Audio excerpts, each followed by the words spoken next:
Rules. Today we're talking about how to begin writing the rules when designing a board game. And if I get you to stick around past this point in the video, I've accomplished something.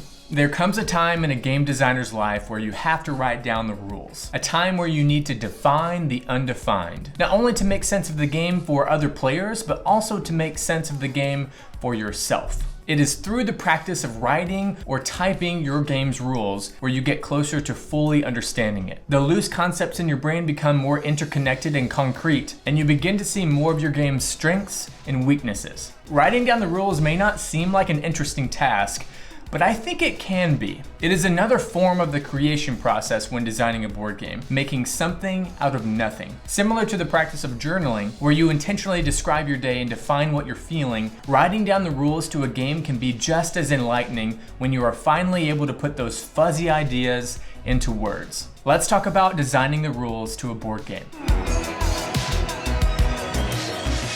And just like a good rule book, I'm beginning with an overview page. In this video, I'll cover reframing the rules, where to start, 5 pro tips, resources, and well, you know.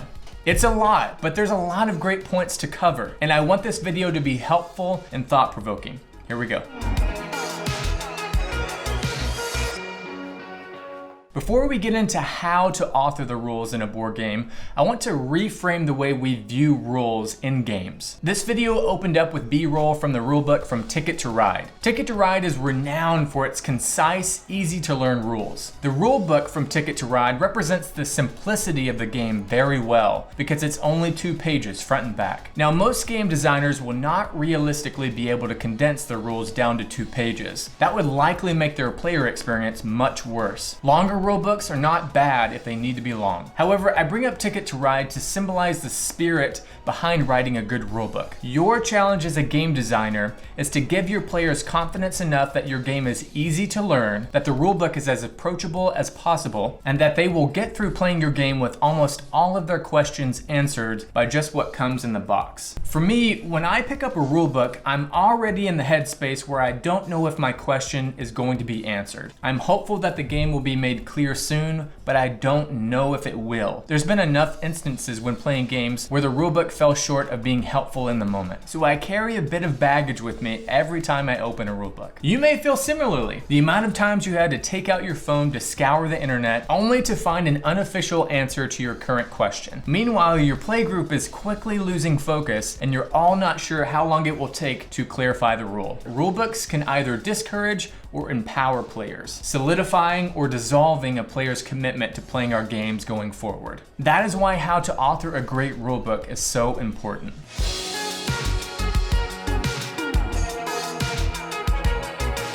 So where do you start when writing the rules to a board game? Most rulebooks have several sections, pages and pages of text and art to explain the game. There's only a few main sections that make up any decent rulebook. But here's the basics of how rulebooks can be broken down most of the time. If you pick up any of the rulebooks to your games at home, chances are you'll see these sections represented in this order, especially in the medium to heavyweight games. You have an intro to theme or setting, the main objective for winning, how to set up the game, how to play the game or the gameplay, the game's end or winning conditions, and possibly supplementary materials like player aids. Most of the elements of your game will fit in these separate categories, making it easier to organize your notes or sketches. Also, this outline for a rulebook is the typical order you would follow to teach someone orally. When teaching a new game, it's best to start with a theme or setting, begin by pointing out the main objective of the game, like getting victory points or having the most resources, etc. Then you get into the turn-by-turn gameplay. Just like we try to be good teachers when we're trying to teach someone in person at a table, our rulebooks need to be written in such a way that they will be good teachers to anyone who picks up the game. Now, in the early stages of your game design, the section that matters most when writing a rulebook is probably the gameplay section. Sure, at any time you can jot down ideas about components or nice flavor text to accentuate your theme, but early on in the rules writing process, most of your intentional effort should be focused on fleshing out the gameplay, since that is what your game depends on to work. So maybe more specifically, that's where you start. You start with the core gameplay. Once you begin to hash out what a player does exactly on their turns, the general actions they can take, then you will start to understand your game on a deeper level. I noticed when I started writing down the basic gameplay to my game, I realized the nuance and possible variations of player turns, which got me excited. Not only did writing down the rules help me understand the gameplay fundamentally, but it also helped me piece together all the possible elements that could make a turn in my game fun. That's what I mean by writing down the rules can be like journaling. When you're forced to put ideas into words, then you start to understand things better, and it often leads to more ideas in the process. So where do you start? Well, you start with the core gameplay. That's a good place to begin.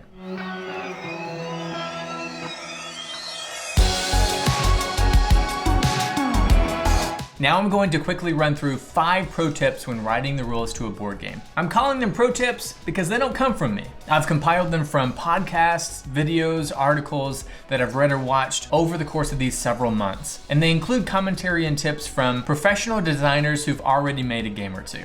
This list is not exhaustive, but it's a great start. The first one is write your rough ideas down now and plan to clean them up later. Terse descriptions are okay, especially when you're just starting the rules writing process. Your first pass at writing the rules is always going to be a rough draft anyway, so don't worry about making them perfect. Yet. That was quick. The second tip is always keep in mind the beginner player. When writing your rules, ask yourself these questions. Will my rulebook effectively teach a player how to play my game without me being there? And does a new player have everything they need to know to get through playing my game for the first time? These questions will help you think through what all to include in your rulebook to facilitate a smooth play experience. Chances are, if you tailor your rulebook to beginner players, it will be good for all players, even the experienced players out there. If you think about it, experienced players don't know how to play your game yet. They may know tons of games inside and out, but not yours yet. Tip number 3, always include example turns. It's common practice nowadays to include a full player turn inside of a rulebook because these example turns are extremely helpful for a player who's learning the game for the first time. Just as you would walk your friends through their first turns when playing a new game in person, you want your rulebook to gently hold a player's hand while walking them through what a full turn looks like. Visuals are always helpful as well, so don't be afraid to include those too. Tip number 4,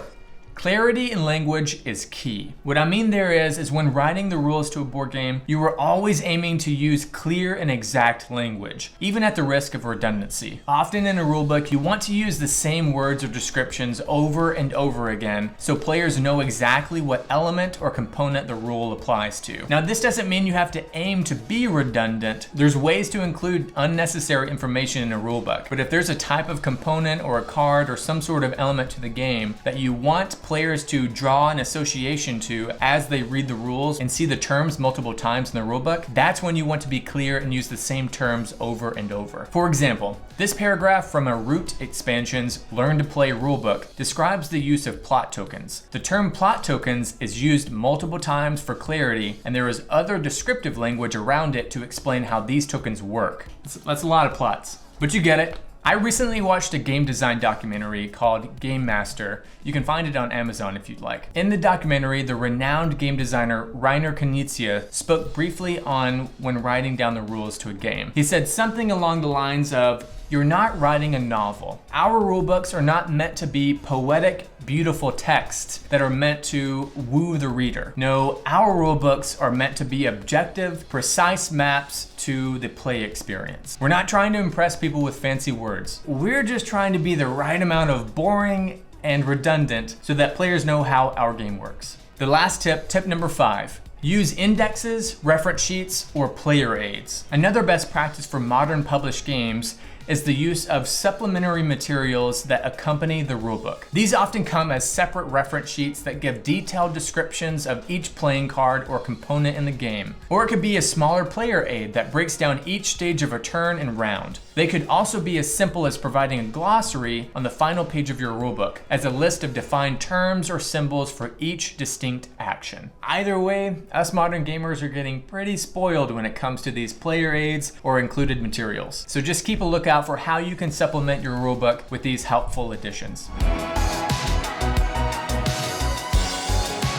Lastly, in the description of this video, I'm going to include a lot of helpful resources that were great for me to learn how to write a good rulebook. This includes podcasts, videos, articles, blogs, anything that I came across that I think would be helpful for you. In addition to the helpful resources, I'm going to include a downloadable Word document that has those common sections of a rulebook inside. So it's basically a template for you to download and just have at the ready whenever you're ready to start writing your rules. I'm just trying to be as helpful as I can. In conclusion, if you have any ideas on how to write a great rulebook, please post your ideas in the comments. That's helpful to me and any other new designers out there that watch these videos and search through the comments. If you like these videos, please like and subscribe. I'm doing my best to post videos whenever I can, but it's always encouraging to see people subscribing to the channel or posting comments in the video or liking what I make. We're almost to 1,000 subscribers. That's showing me that what I'm doing here is worth it to you all. So thank you. That's all for today.